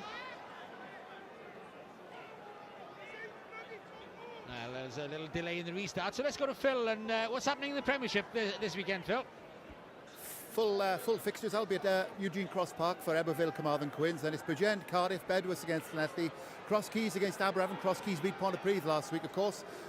Ponty are at Neath, that's top against bottom there. And Newport, improving Newport against Llandovery. My good feud guide this week, it's the Ynys Road bragging rights at stake.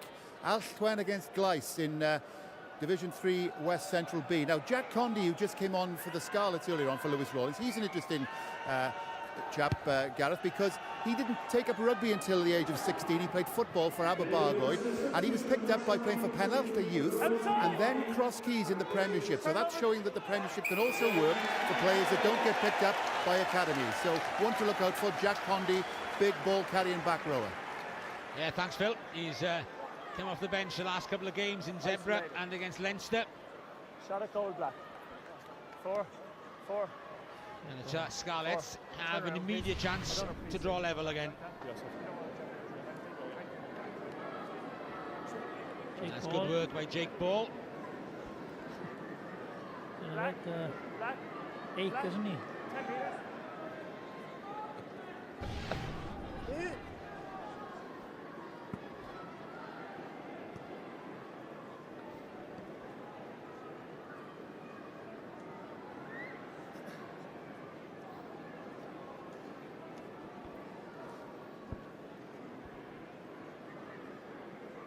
It's a very comfortable kick.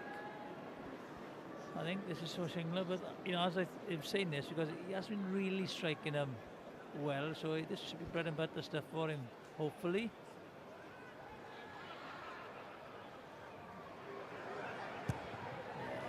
Yes. Well, good strike that is. No problem for Stephen Chingler, and just as we go into the final quarter of the game, it's all square at 19-all.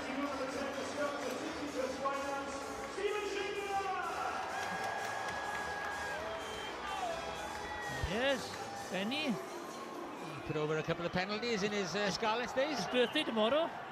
Somebody else as well, I understand. Who's that, Wayne Rooney. Whose birthday is it tomorrow, Wayne Rooney. It's not bus past time yet, is it? Okay. For Benny, It might be pension time. Happy birthday, Jeff, anyway, for tomorrow. Thank you. Is it pension time tomorrow? Benny's pension, not mine.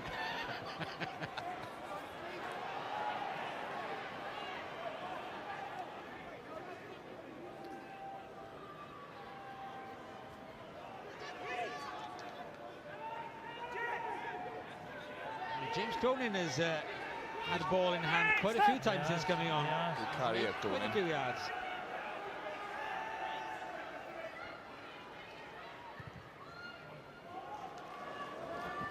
Oh, perfect weight from Keatley. Again, they're putting the pressure on the Scarlets. You know, their line is under pressure, so You know, it's a good tactic by Munster. Turn them, put them in their own 22, and let them fret over their line out. They'll attack the line out once again, as Sean showed. Easy option in the front. They'll put numbers in the front, and again the Scarlets will go short. Yes, poor start for the Scarlets. That is to have lost 5 lineouts on their own throw. You don't see much of that these days. Then Keatley showed his experience as well, hasn't he? He's understudy for O'Gara for years. Time on. Struggled really to establish himself at 10, but he's had a great game tonight. Stay there. Yeah, Tyler Blandall, the New Zealander, was due to start. Oh, that's another one. They've lost 6. Almost half the lineouts they've lost on their own throw. I think Ken's been training with the Munster forward this week, to be honest. Hey, no! Hey, off his head, off his head! There's Ken Owens hacking through. I said earlier, you have a look at them when they lose a line-out hookers. They've got reserved for the next couple of phases. That was a brave fall by Ian Keatley, because Ken is looking to hack it on again, but the Scarlets have pinched it back through John Barkley. Oh, that's a tough call. I think he just got isolated, yeah. He did, that's what he said. Did he get a chance to place it though? He was rolling over. Did he get a chance to lay it back? That's the question. Decision, please, Black. There's Ken Owens first of all. Gets the ball. Brilliant. Yeah. I think is it Copeland or Lander? No, it's Lander that's in there. It was a great steal initially from Barkley, wasn't it? Being really nickety. There could have been a neck roll on Barkley there as he tackled him before the steal was made, but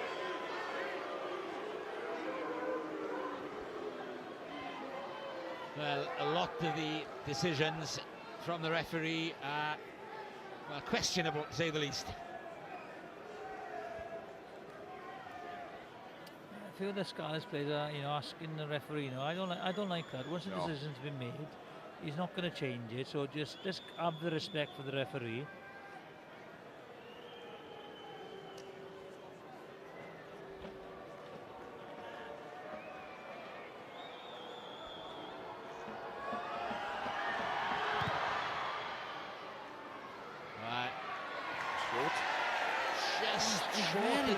I thought he was very short.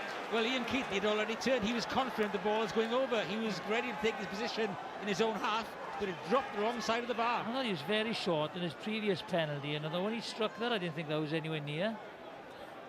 Keatley couldn't believe it. Thought he'd got it. But his drop goal, better than his last couple of penalties.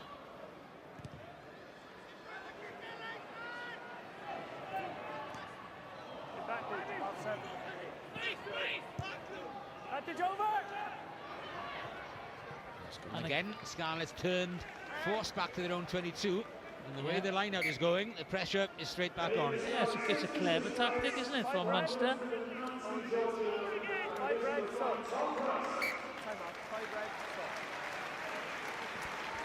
George Earl comes on to replace Tom Price. Quarter of an hour remaining. Tom Williams about to come back on as well. But Scarlets will have to cope with 14 men for the time being.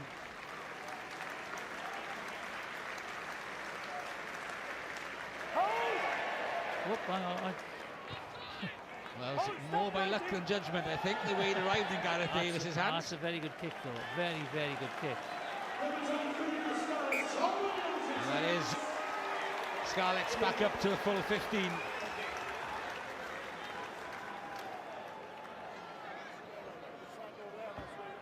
So not too much damage done during the yellow card time. If you open up, here's your mark. I'm going to stay here. Wait, hold him, hold him. Both teams 4 from 4 at the beginning of the season.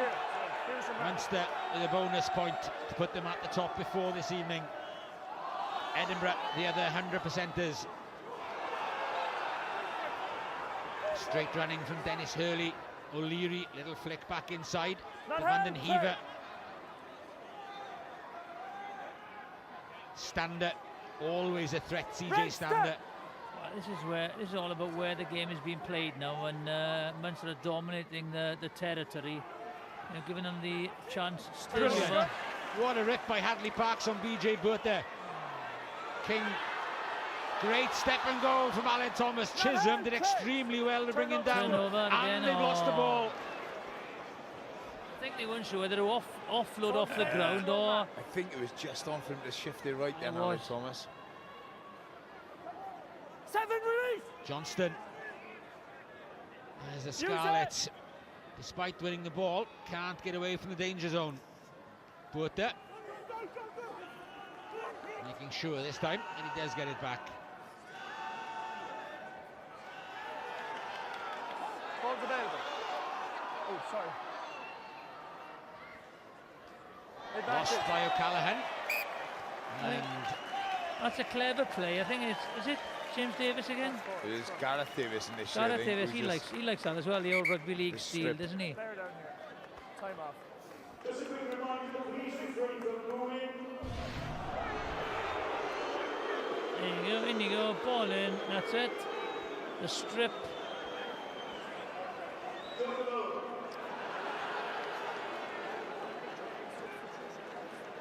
Good work from Parks, isn't it? Winger taking a ball off a prop, he'll have a bit of stick for that. Ball done in the debrief. Can he offload it here? I don't think he can.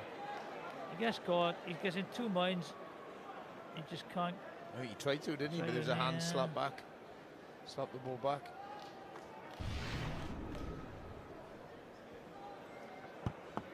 There's been another try at the Kingspan Stadium.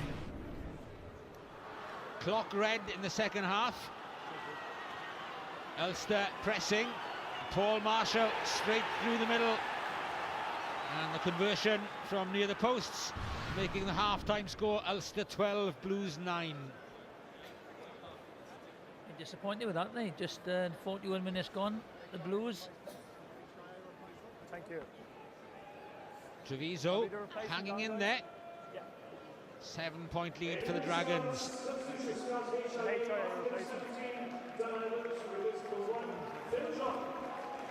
And there's an interesting character coming on now, Dylan Evans, signed from Australia.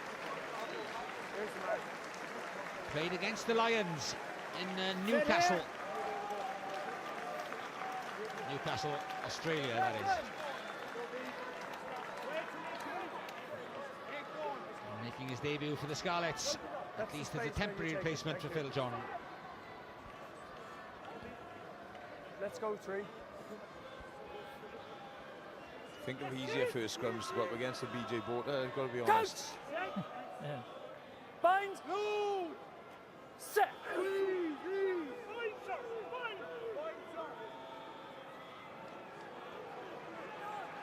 Good scrum. Alan Thomas. Inside ball. Oh, great ball to Gareth Davis. Brilliant speed off the mark from Davis. Oh, but couldn't find Van der Merwe on the outside. So explosive, isn't he? He's pacing him over that 15-20 metres then. That was a chance again. You have to, you'd be disappointed with that. Look, this is inside ball, great. He just got he burns off the back row and he's away. He just panics. He throws the dummy and then he's just got to go the first time. That's basic stuff. We're on about Southern Northern Hemisphere. It always comes up in World Cups. That is a difference, really. The composure when it's a 2-1-1. That is a big difference, and the winger scores. That could be a try winning. Could be a difference at the end of the day. With just over 10 minutes remaining, it could have been a double-double for DTH. Compound the error, they've given a penalty away.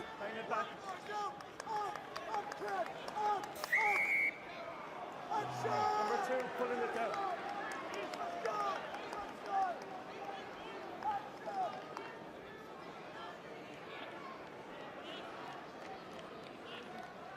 The Scarlets, there's just half chances to get away from the danger zone, but they're back there straight away again.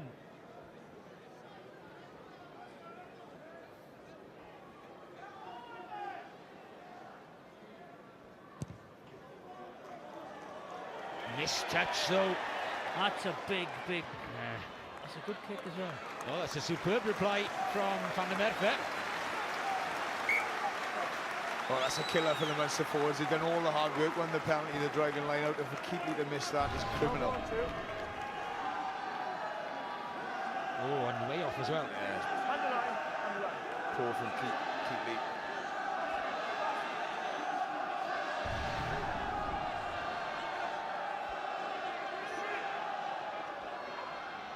Hold! One black! Munster are looking to grind out the win here. They're looking to get a penalty and keep it in the forwards and just get a 3, and that's what they're doing constantly. It's a kick to nothing for Keatley. Referee still hasn't called advantage over. Thomas O'Leary, give me the penalty. Give me the penalty. Chisholm. There we come back. I don't think he's got the legs to kick it from No, here, he though. hasn't got the distance to go for Never. goal, have Captain. That's 2 decisions now he's pulled down. Good to see them. That's 2 in a row. We've had no any more. That's it. Okay. Talk to your team. That's it. I'm calling the game off. I'll wait for the lineup. I tell you what. Shot at goal, Red. He's going for the goal. The way the crowd are reacting, he'll have to be quicker off the park than Joubert at the end of this one. Oh, I know. Shots.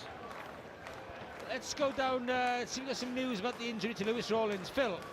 Yeah, Lewis Rawlins, I can tell you, Gareth, thankfully there's no neck injury at all. It's just concussion, and I think he was pretty sparked out when he came off, but the good news is no neck problem at all. Obviously, whenever you see a stretcher, you're always worried about that, but just concussion, we understand.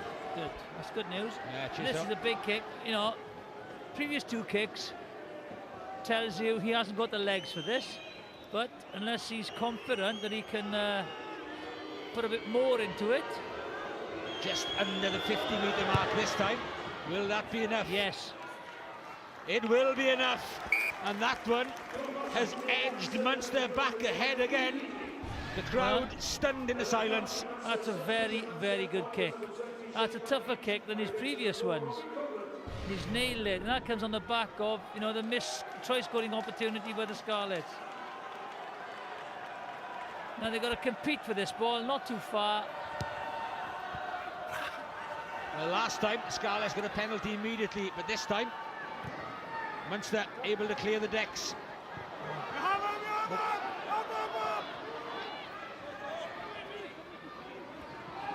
He'll have a go on his own.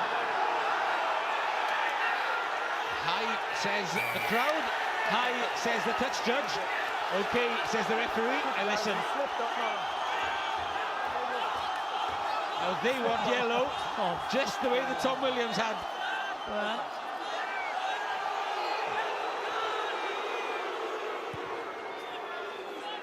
good kick. Well, he's put himself in that position. That's a head-eye tackle and a neck. That's a lot. How on earth is Tom Williams it worse than that? Sean, let's hear from you. Yeah, I'm just thinking, Gareth, that you know, with about 6.5 minutes to go, it's the first field position Scarlets have got. What's going through their mind if they get a penalty? Can they grind out a penalty? Their lineout's lost again, as I say it. But if they do get a penalty in kickable area, do they go and settle for a draw, or do they go for a win? Well, go for a line-out first. Yeah, they're so unsure of that line-out that they went for the short front-line ball, and again construed to come away without the ball from a line-out. You know that high tackle then by I think it was Lander, right? That's the missed. He didn't even jump. Look, the Thethley player. So that's, look at this. He doesn't even jump in the air. So it's been a shambles for them tonight, and that could be the difference between winning and losing for them. But that high tackle by Munster players. Yeah, okay, I think it's a penalty. I don't think there's nothing else. But the referee has put himself in that under that position pressure because of the stupidity of the first yellow card in the high tackle. If he just doesn't give anything there, or okay, I don't think it was a penalty. But if he gives a penalty, it's just another penalty. So early red. Ball's not in early. The penalty count is crazy, isn't it? No goading. Step away. He's having a shocker, is Gary Conway. Maybe that one was right because he's saying an early engagement. Scarlets were looking to get the pressure on and a little bit over eager. Thank you, John. This game is still there to be won, you know. This, you just got to get possession. That's it, chuck it in quick. Hold Red, keep coming. Good, thanks. A dozen penalties against the Scarlets keep to coming. Munster's No, 9. 5, stop. Trey. This guy will run it back, won't he? Red, work, Red.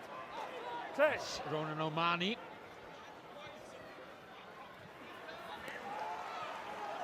Tackle release. Good tackle. No hands too.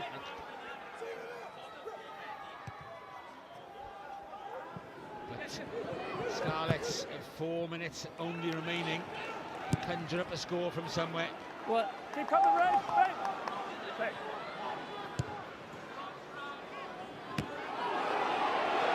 Outside. Over bounce. Trey. The Dragons have got a second win of the season. They've beaten Treviso by 19-12. That was dangerous. Van den Heever and Regan King was lurking for an interception.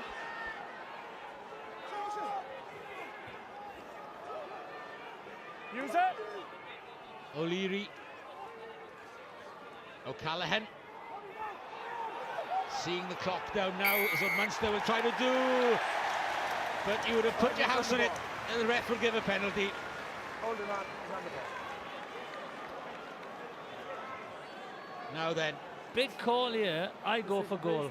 Yeah, I think you've got to try and settle. Yeah, I go for goal. And then, you know, you still have a chance. You have a goal, but get into a field position, have a crack at it. Okay, shot.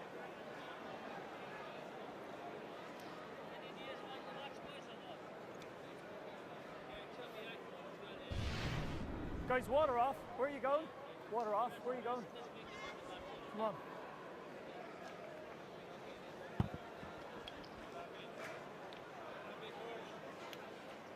Guys, why is there so many people on the field?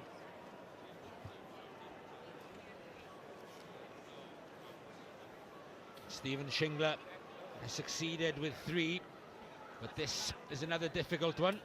40 metres and such an important kick. Okay. Straight over. Straight down the middle from Shingler. The Scarlets are back on level terms with just 2 minutes remaining. At the moment, they're hanging on to their unbeaten record. Jonathan, your man of the match decision. Yeah, I think Keatoney's kicked everything, but I think the stand-up play for me is this gentleman here. James Davis is the Guinness Pro 12 man of the match. Time on. Well, it's been a tight call between 2 unbeaten teams, and there's a couple of minutes of nervous time left. James Davis is okay, he was behind the man. Black. Use it!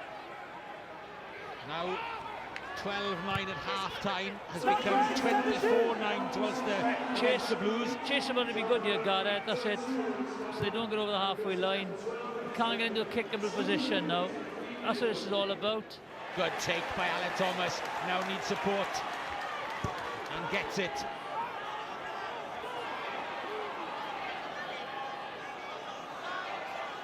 Shane Buckley just in Gareth Davis's way as he was trying to get to that previous ruck. Who will stand in as scrum half? James Davis does so. Shingler. Chase has got to be good again. Cut the space down. It's going to be an aerial battle now and then try and force an error. Yeah, final minute. Van den Heever puts it up. Shingler forced out of play, and it'll be Munster's.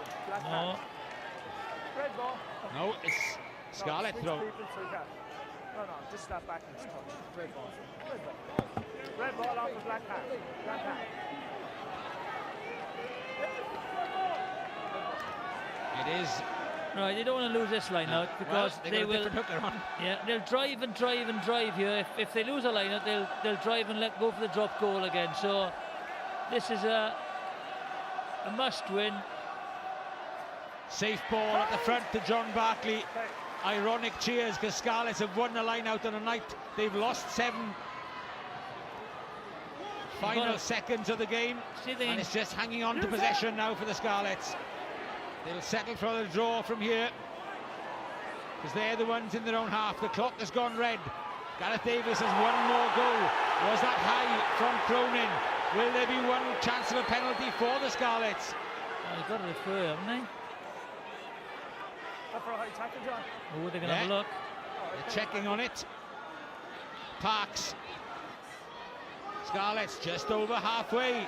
Now it's squeaky time for Munster. Yes, it was a high call, but just inside their own half. There'll be no time to go for the line out. Time is up. Let's see the tackle. Time is up. Yeah, that's a high tackle again. No, that's again. It's just a penalty, nothing else. Where's your match? Oh, well, he can't. He didn't have the legs, did he? He knew he didn't have the distance, so now it's... Yeah, couldn't go for a line out, no time for a line out. Step, Black! Let's just reapply the pressure now for the Scarlets. Parks. Know that it may be kicking, so they just got to keep going forward. The game is not over, so just keep driving, no. Ball's available. Oh, that's the penalty now. That's the one now, they got to go now. It is asking a heck of a lot from there. I think he's got the distance from there. I think he has. Shot a goal.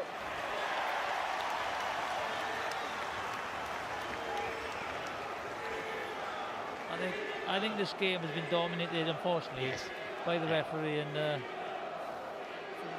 well, it's been controversial decisions from start to finish on this one, and you can argue the toss as to who's benefited and who has suffered. Well, I don't think anyone's benefited really. The only one who will benefit is the Scarlets if this goes over. I don't think that the spectators have benefited. Neither sides have benefited. So it's been a game that's been spoilt by too many infringements. Of all the long-range kicks, it's all down to this one. 2 minutes into stoppage time for Stephen Shingler.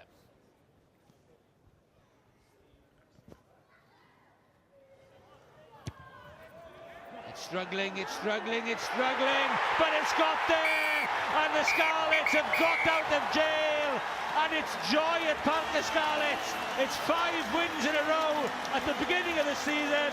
Stephen Shingler has saved them. Munster will be distraught, but it's the Scarlets who keep their 100% record, thanks to the refereeing decisions, thanks to the boot of Stephen Shingler. It's Scarlets 25, Munster 22. It does not get much more dramatic than that, Martin Williams. A penalty from virtually the halfway line to win the game. Yeah, look, they'll take that, the Scarlets. In many ways, the coaching staff, the players will be happy with winning the game that way, dogging it out. You know, then the pretty stuff they've been playing in the first start of the season, brilliant from Shingler.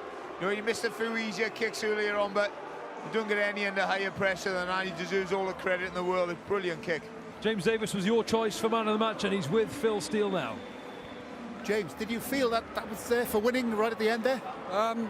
You know, we're always in the game all the way through. It was a terrible first half, but you know, the boys picked it up, especially the first 20 of that second half, and you know, we just thought if we could stay in the game, you know, we were always going to get a chance, and you know, lucky it came at the end, and great kick from Steve. A tough old nuts mind Munster, aren't they, up front? Yeah, definitely. You know, you're always going to get a tough test for these boys. You know, they didn't let us down today, but I think the boys fronted up, and you know, we're lucky to come away with the 3 points.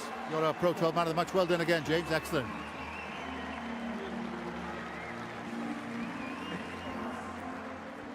We have some other results for you this evening. So the Scarlets have beaten Munster in dramatic fashion. Elsewhere, the Dragons have beaten Treviso 19-12, their second win of the season. Ulster ultimately proved too strong at the Kingspan for the Blues. Blues surrendering their early lead. 24-9 the final score there. And the latest from the RDS, Leinster are trailing the defending champions Glasgow 13-18.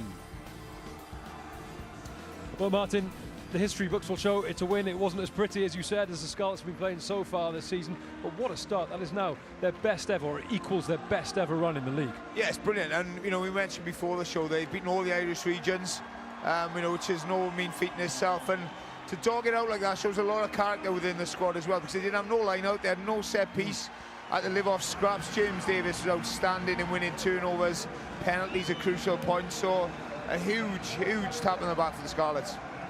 Absolutely, as you say, they've beaten the Irish Big Three, they've beaten the defending champions, they've equalled now their best ever run in the league, 9 consecutive victories. Sport Wales is next here tonight, and the Scarlets will be enjoying this one. They can start celebrating now. They've got the Dragons next week. We'll catch you for that. Good night.